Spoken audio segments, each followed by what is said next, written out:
This movie might just feature the most unexpected use of a Gary Glitter song ever.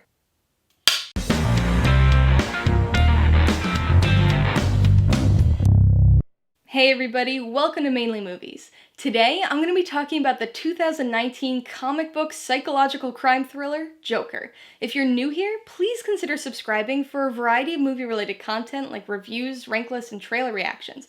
All of my reviews include a breakdown of the pros and cons, my rating, and some tailored film recommendations, so be sure to watch through to the end of this video for all of that extra content. Joker stars Joaquin Phoenix, Robert De Niro, and Zazie Beetz, and was directed by Todd Phillips, whose directorial output has mostly consisted of comedies like the Hangover trilogy up to this point. Joker serves as an origin story for, unsurprisingly, the Joker, and focuses on the downtrodden loner comedian Arthur Fleck, played by Joaquin Phoenix. Over the course of the film, we watch as Arthur gives into his darker impulses, gradually becoming the Joker. I knew that Joker wasn't going to be a typical comic book movie, but I really underestimated just how distinct it would be. We've truly never seen a comic book movie like this. We've definitely had dark stories like V for Vendetta, Watchmen, and even The Dark Knight, which I promise I won't reference too much here. We've even had character-driven movies like Logan, but I really can't overstate just how different Joker is from any of those other movies. It almost doesn't feel like a comic book movie. And if it wasn't for one mention of the name Joker and a handful of tie-ins to Bruce and Thomas Wayne, this movie could easily pass as its own thing, as an original story with original characters. All of the Joker, Gotham, and Batman stuff is just a bonus that really helps us frame this movie in a way that's already familiar and recognizable. My biggest suggestion for anybody planning to see this movie is to take all of your preconceived notions and throw them away. There aren't any superheroes here, so we don't get that classic battle between good and evil. The only battles we get are internal ones. Joker is an extremely character-driven movie. In fact, the plot, the thing that's being driven by the character, is really secondary. It's interesting and gripping, but the character is king here. And although Joker is technically an origin story, it's far less about the Joker than it is about Arthur Fleck. If we're gonna talk about this character, the first thing that needs to be acknowledged is Joaquin Phoenix's performance. He absolutely dives into this role and completely embodies the character while still making it his own. He's the fifth live-action Joker we've had on the big screen, and each actor has brought something a little different to the character. Cesar Romero and his painted mustache gave us a very campy Joker in the 1966 Batman movie. Jack Nicholson played an extremely over-the-top cartoonish version of the character in Tim Burton's 1989 Batman movie. Heath Ledger took the character in a more serious direction, playing up his psychotic and anarchistic tendencies in The Dark Knight. Jared Leto introduced a modern, edgy style to his version of the Joker in Suicide Squad. And now we've got Joaquin Phoenix, who's fully exposed the inner demons of this character. This Joker is not cartoonish.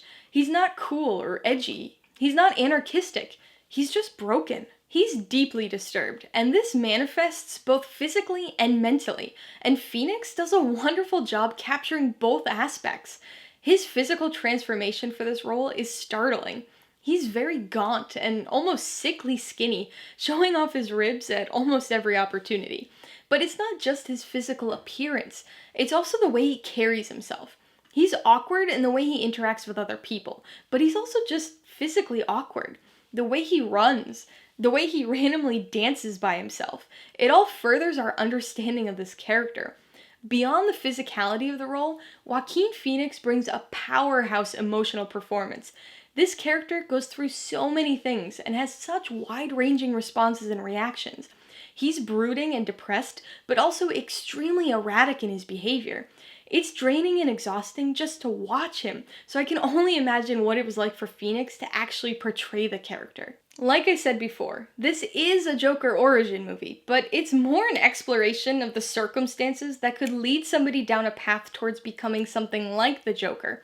It's an incredibly dark and pessimistic film with this unsettling undercurrent of reality. Because even though we're focused on a comic book villain, what he goes through, what he does, and what he becomes isn't just some fantasy thing beyond the realm of possibility. There aren't superheroes running around with capes in this world. This is certainly fiction, but it's grounded in disturbing reality in the same way that a film like Taxi Driver was. Arthur Fleck is a surprisingly relatable character who just can't catch a break. This film focuses on a lot of real things and circumstances to ground its story.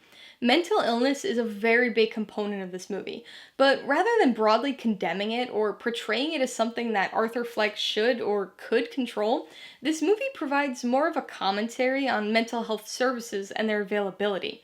Fleck is suffering from severe mental illness, but he actively seeks help, and so while he's not exactly in a good place at the beginning of the movie, he does have some support. As the movie progresses, though, that help and support system he has disintegrates, and without it, he starts to lose control. His sense of reality warps, and he no longer has a good grasp on the difference between right and wrong. He just wants to be heard and noticed, but without the support that he had, he struggles to achieve that in a reasonable way. Joker is a tough movie to watch. It's unsettling, but it's also uncomfortable. It lingers on certain images and moments for just a little longer than you want it to. Something as simple as Fleck's laugh can cause this. It makes you uncomfortable. Not because it's creepy, it just makes you feel bad after a while. You want to look away. You don't want to see him or hear him going through what he has to go through. Like I said, he cannot catch a break in this movie, so it's largely a very downtrodden, draining experience. It's also an extremely conflicting experience. Arthur is our main character, and we follow him on this journey. We see his struggles and the things he has to endure. We know the pieces of information he discovers about himself and his family, and we see the effect that that has on his mental state. And so we sympathize with him. We feel bad for him. But at the same time, we have to remember that this is the man that becomes the Joker and does some terrible things. So as an audience member, it's really hard to decide how you feel about him. You don't want him to succeed in his plans as the Joker, yet you want him to win for once. You want him to be okay, and his transformation into the Joker is a cathartic experience. A positive experience, at least internally for him, and so it's just really conflicting. It's such a stressful and draining watch, because you're constantly fearful of Arthur, but also fearful for him. A lot of bad stuff happens to him, so you're always worried that somebody's gonna take advantage of him or hurt him. But at the same time, he's so erratic and unhinged that you never know when he's gonna do something to somebody else. He's very easy to set off, and so it's always a toss-up whether he's gonna snap or have a tough-to-watch breakdown. Is he gonna attack somebody, or is he gonna pull all the shelves out of his fridge and climb inside? The character study aspects of this movie are certainly central, but I'd be remiss not to mention the technical aspects as well. This film is set in 1981, and aesthetically speaking, it really nails that time period. Everything has this grimy feel to it, and little touches, like Arthur's near constant smoking, solidify the setting. The film itself even feels like it's of that time period. The color correction, the opening titles, even the length of individual takes and the way it's edited. It's a phenomenally shot movie. The cinematography is superb, and there are certain scenes that are just so well crafted that it feels weird to think that they're from a comic book movie. They're too numerous to mention all of them, but one that really stood out to me was a shot of Arthur sitting on the back bench of a city bus. The camera slowly dolly zooms in on him, but at the same time, the bus is moving forward, so we see the background moving away from him out that back window, making for a really visually interesting shot. I also really loved the mirrored scenes involving him looking out a window.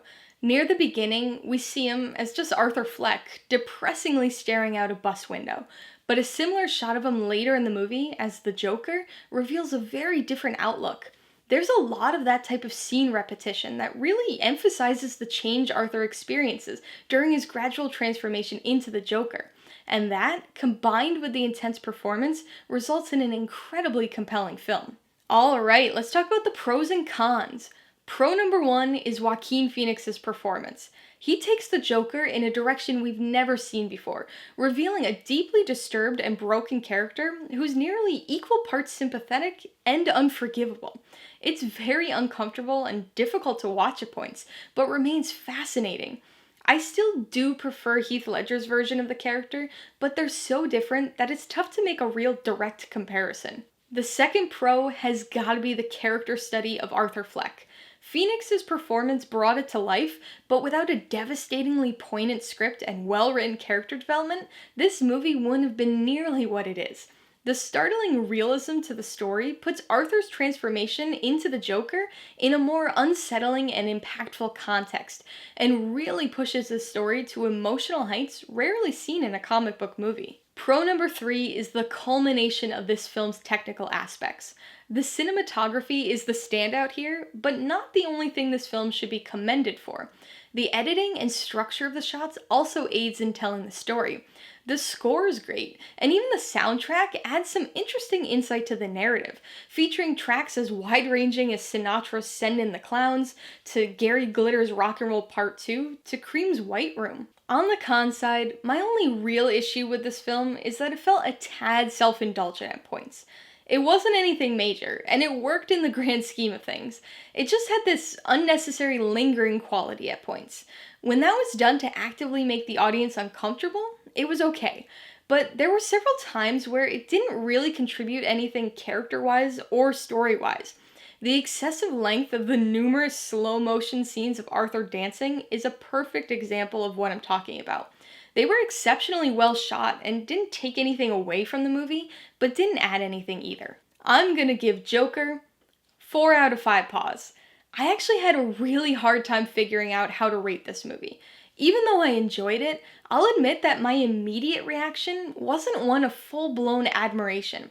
But I wanted to think on it for a while, and I'm glad I did, because it's let me soak in the nuances of the character and the overarching themes. I would recommend Joker to people who like downbeat, character-driven stories. Even though this is technically a comic book movie, it's far more of a dark character study than it is typical superhero fare. It's a tough watch, but a thought-provoking one. So if you like that type of movie, and don't go in expecting a full-fledged Joker movie, then I think you'll appreciate this one. If you liked Joker, I've gotta make the obvious recommendation and suggest that you check out Taxi Driver. It's another story about a complex and disturbed character who makes a series of uncomfortable and unsettling decisions. I would also suggest you check out The King of Comedy for similarities too numerous to mention, including a very interesting role reversal for Robert De Niro.